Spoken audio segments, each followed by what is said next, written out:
ಸ್ವಾರ್ಥ ಇತ್ತು, ವ್ಯಾಪಾರ ಇತ್ತು ಅಂತ. ಇತ್ತೀಚೆಗೆ ಏನಾಕತಿ, ಗಂಡ ಮನ್ಯಾಗ ಬಾಳ ಗುಡ್ಗುಡ್ಗುಡ್ಗುಡ್ಗುಡ್ ಮಾತಾಡಕತ್ತೀನಿ, ನಾನು ಹೆಂಡತಿಗೆ ಸಂಶಯ ಬರಕ್ ಶುರು ಆಕತಿ. ಎಲ್ಲಿ ಇವ್ ಒತ್ತಿಡಕ್ ಕೇಳ್ತಾನೇನಂತ ಆಕಿಗೆ ಸಂಶಯ ಬರಕ್ ಶುರು ಆಕತಿ. ಎಲ್ಲಾರ ಏನಾರ ಮಟಕ ಆಡಿ ಸಾಲ ಮಾಡಿರ್ತಾನ, ಇನ್ ಮಂಗಳಸೂತ್ರನಾಗ ಇಟ್ಟು ಬರ್ತಾನಂತ ಆಕಿಗೆ ಸಂಶಯ ಬರ್ತದೆ. ಬಾಳ ಮೆತ್ತಗ್ ಮಾತಾಡಕತ್ತಿನ, ದಿನ ಉರ್ಕೋತಾನ ಬರಾವ, ಒಂದ್ ಜನ ಮೆತ್ತಗ್ ಮಾತಾಡೋಣ ಸಂಶಯ ಬರ್ತದೆ, ಆನಂದ ಆಗುದಿಲ್ಲ. ಮತ್ತ ಎಂದೂ ಇಲ್ದ ಹೇಳ್ತಿ ಬರೀ ಟಿಸಕ್ ಟಿಸಕ್ ಟಿಸಕ್ ಟಿಸಕ್ ಮಾಡಕ್ಕೆ 2-3 ದಿವಸ ಬಾಳ ಮೆತ್ತಗ ಮಾತಾಡಿ ಹೋಳಿಗೆ ಹುಗ್ಗಿ ಶಾವಿಗೆ ಮಾಡಿ ಹಾಕಿದ್ಲಂದ್ರೆ ಗಂಡಗ ಕೈ ಅನ್ಸಾಕ್ ಶುರು ಆಗ್ತೈತಿ. ಯಪ್ಪ ಮಗ್ಳು ಓಣ್ಯವ್ರು ಏನಾರ ತಂದಾರೋ ಏನೋ ಯಾರಿಗ್ ಗೊತ್ತು, ಅಂತದ ನನಗೂ ಬೇಕು ಅಂತಾಳೋ ಏನೋ ಅಂತ ಅದಕ್ಕೆ ಒಟ್ಟ ತುತ್ತ ಇಳಂಗ ಗಂಟದಾಗ ಪ್ರೀತಿ ಮಾಡ್ತಾಳ ರಗಡ. ಖರೆ ಆ ಪ್ರೀತಿ ಅದು ವಚನ ಆಗೋಲ್. ನಾವು ಹಿಂದೆ ಏನ್ ಬರ್ತೈತಿ ಯಾರಿಗ್ ಗೊತ್ತಂತ. ಈಗ ನಾವ ನೋಡ್ರಿ ರಾಜನೀತಿ ಒಳಗೆ ದಿನ ಹೋಗಿ ಯಾರ ಬಾಗಲ್ದಾಗ ನಿಂದಿರ್ತೀವಲ್ಲ, ನಮ್ ಕಡೆ ಹೊಳಿಸೈತಿ ನೋಡಂಗಿಲ್ಲ. ಯಾಕಂದ್ರೆ ಗದ್ಲು ಬಾಳ ಇರ್ತೈತಿ, ಹೊಳೆ ಬರ್ತೀವಿ. ಅಂತ ದೊಡ್ಡ ದೊಡ್ಡ ನೇತಾರರು ಬಂದ್ ಹೆಗಲ್ ಮೇಲೆ ಕೈ ಹಾಕಿ ಯಾಕೆ ಹೆಂಗದೆ ತಿಳ್ಕೊಬೇಕು, ಇಲೆಕ್ಷನ್ ಬರಕ್ ಹಚ್ಚಾವ ಸಣ್ಣದಾಗ ಹೇಳ್ತೀರಿ. ಇಷ್ಟು ಪ್ರೀತಿ ಮಾಡಕ್ ಹಚ್ಚಾರಂದ್ರೆ ನಮ್ಮಂತವ್ರು ಹೆಗಲ್ ಮ್ಯಾಗ ಕೈ ಹಾಕ್ಯಾರಂದ್ರೆ ಬಂದೈತಿ, ಸನೆ ಬಂದೈತಿ. ಹಿಂಗ್ ಸಂಶಯ ಬರ್ತಾವ. ಈಗ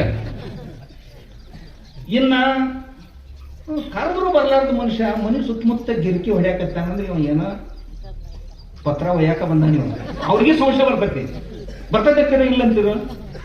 ಇದಕ್ಕೇನು ಪ್ರೀತಿ ಅನ್ನೋದನ್ನ ಇದಕ್ಕ ಇಲ್ಲ. ಈ ಪ್ರೀತಿಯೊಳಗ ಒಂದು ಸ್ವಾರ್ಥ ಐತಿ. ಈ ಪ್ರೀತಿ ಭಕ್ತಿ ಆಗಕ್ ಸಾಧ್ಯ ಇಲ್ಲ. ಈ ಪ್ರೀತಿ ಭಕ್ತಿ ಆಗ್ಲಕ್ ಸಾಧ್ಯ ಇಲ್ಲ. ನಾವು ನಿರಪೇಕ್ಷರಾಗಿ ಪ್ರೀತಿಸ್ಬೇಕಂತ ಏನು ಇಟ್ಕೋಬಾರ್ದು. ಅಲ್ಲಿ ಕೊಡ್ಕೊಳ್ಳೋ ವ್ಯವಹಾರದ ಬುದ್ಧಿನೇ ಇರಬಾರ್ದು.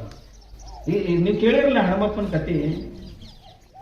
ಒಬ್ಬಕ್ಕೆ ಅವ್ವ ಎಮ್ಮೆ ಕಳೆದಿತ್ತ, ಹಣಮಪ್ಪ ಹೋಗಿ ಅಂದ್ಲಂತ, ಹಣಮಪ್ಪ ನಾನು ಎಮ್ಮೆ ತಂದು ಮನೆಗೆ ಮುಟ್ಟಿಸಿದೆ ಅಂದ್ರೆ 6 ಕಾಲಿನ ಪ್ರಾಣಿ ಕೊಡ್ತೇನೆ ನಿನಗ ಅಂದ್ಲಂತ. ಹಣಮಪ್ಪ ಅನಿಸ್ತು 4 ಕಾಲಿನ ನೋಡಿ ಇಲ್ಲಿ ತನ 6 ಕಾಲಿಂದ ಏನು ತರ್ತಾಳ ಅಂತೇಳಿ ಹುಡುಕಾಡ್ಕೊಂಡು ಬಂದು ತಂದು ಹಚ್ಚಿದ್ನಂತ ಮನೆ ಮುಂದೆ ಬಾಗಿಲಿಗೆ. ಬಹಳ ಸಂತೋಷ. ದಡ ದಡ ದಡ ದಡ ಹಣಮಪ್ಪನ ಗುಡಿಗೆ ಹಾದಕ್ಕಿನ ತಲೆಯಾಗೇನು ತೆಗೆದು ಬಂದು ಏನ ಇದು ತಗೋಯಪ್ಪ 6 ಕಾಲಿನ ತಂದಿ ನೋಡು ಅಂದಕ್ಕಿನ ಹಿಂಗೇನ್ ಮಾಡಿದ್ಲು. ಅವತ್ತ ಹಣಮಪ್ಪ ಹಿಂಗೇನಾಗ್ಯಾನ, ಅವ ಮಾರಿನ ಸೀದಾ ಮಾಡಲಾಗ್ಯಾನ. ಯಾಕಂದ್ರೆ ದೇವರಿಗೆ ಸಹಿತ ಹಿಂಗ್ ಮೋಸ ಮಾಡೋದು.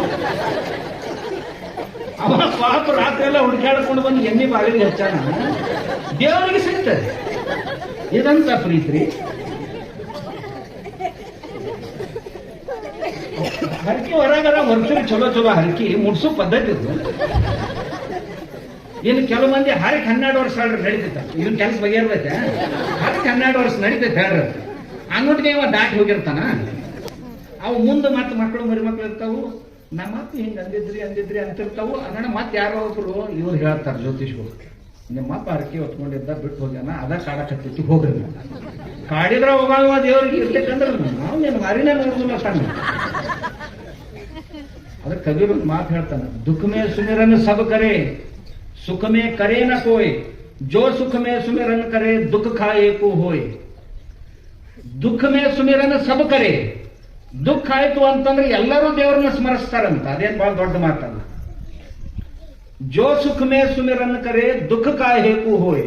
ಯಾರು ಸುಖವಾಗಿದ್ದಾಗ ಸಹಿತ ದೇವರನ್ನ ಸ್ಮರಿಸ್ತಾರಲ್ಲ ಅವ್ರಿಗೆ ದುಃಖ ಯಾಕೆ ಆಕೈತಪ್ಪ? ಎಂದೂ ಆಗುದಿಲ್ಲ. ನಮ್ಮ ಜೀವನದೊಳಗೆ ಏನೋ ಬರಲಿ, ಅದಕ್ಕೆ ದುಃಖದಾಗ ದೇವ್ರ ನೆನಪಾಕೈತೆ ಅಂತ ತಿಳ್ಕೊಂಡು ಕುಂತಿ ಅಂತಿದ್ಲಂತ. ಕೃಷ್ಣ ನನಗೆ ಕೊಡೋದಾದ್ರೆ ದುಃಖನ ಕೊಡಪ್ಪ, ಕೊಟ್ಟನಂದ್ರೆ ನಿನ್ನ ನೆನಪಾಕೈತೆ ಅಂತಿದ್ಲ. ದುಃಖನ ಕೊಡು ನನಗೆ ಸದಾಕಾಲ. ದುಃಖದಾಗ ನಿನ್ನ ಸ್ಮರಣೆ ಆಕೈತಿ, ನಿನ್ನ ಸ್ಮರಣೆ ಮಾಡಿದ ಕೂಡಲೇ ನನಗೆ ಸಂತೋಷ ಆಕೈತಿ.